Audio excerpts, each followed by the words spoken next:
sold a house once or twice in your lifetime. I bet some of you probably sold one maybe 3, 4, even 5 times. What I'd like you to do today is think back to one of those times that you did sell a house and try to remember what went through your mind, what the conversation was within yourself, with your realtor, with your spouse, and how you determined the asking price of your property.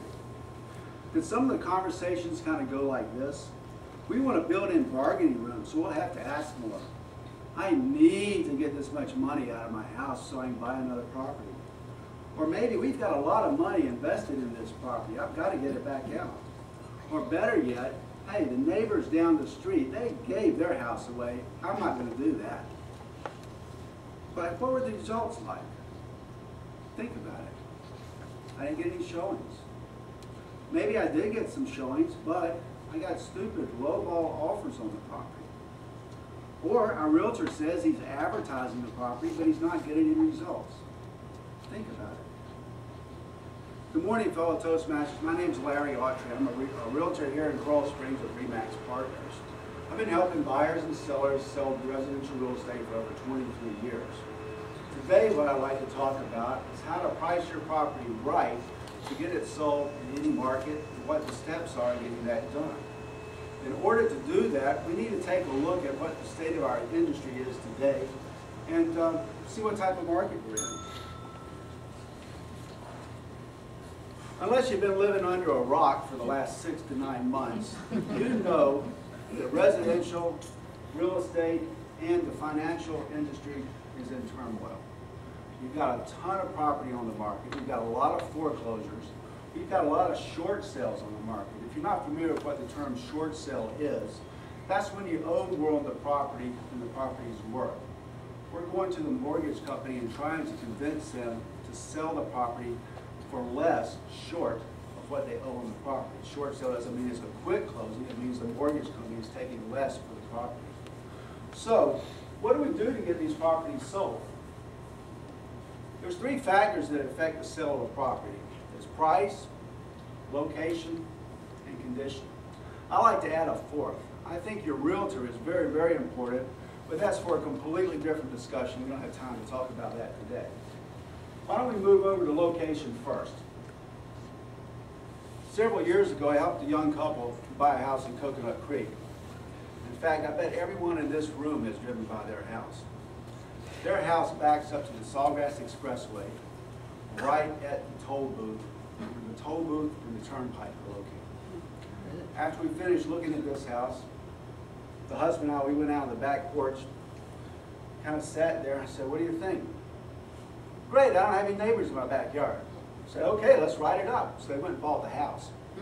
Then about 2 years later, I got a phone call from him. He says, "Larry, I got transferred to Georgia. I need to sell my house." I go, "Oh no, I got to sell this house again." But you know what? The second person that came through that house bought it. So you can sell a house that has a bad location. The next would be condition. Again, I got a phone call from one of my past clients. "Larry, I just got divorced, moving to North Carolina. I need you to sell my house." Walked into his property and it was a complete disaster. I've shown foreclosures that look better than his house. I think he was Joe Handyman, maybe not Joe the plumber, but Joe Handyman.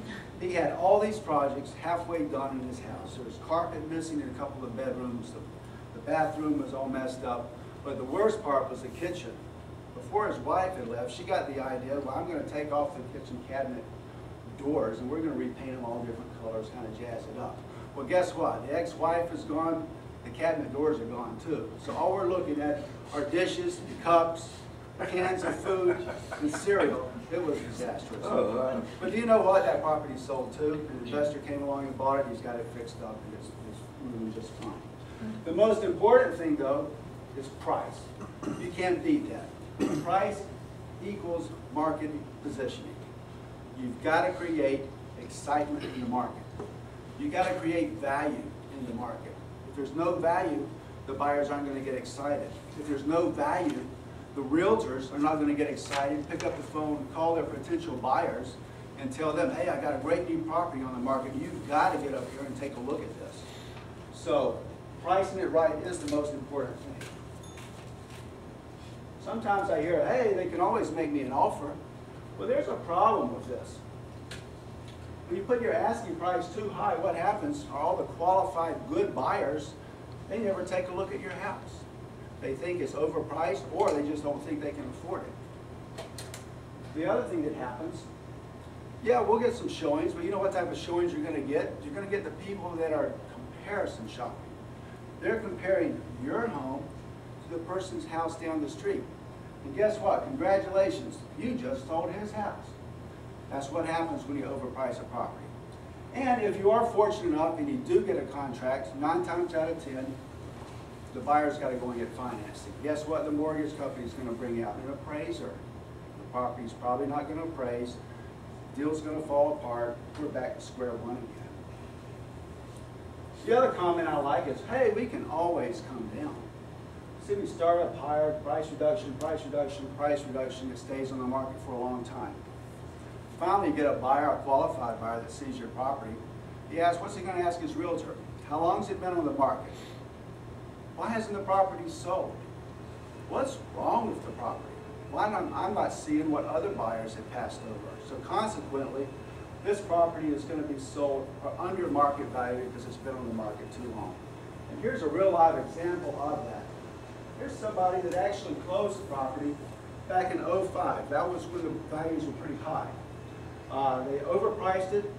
They put about 3 price reductions on it, 3 realtors later, and they finally sell the property for $275,000. If they priced it right coming out of the gate, they would be ahead of the game.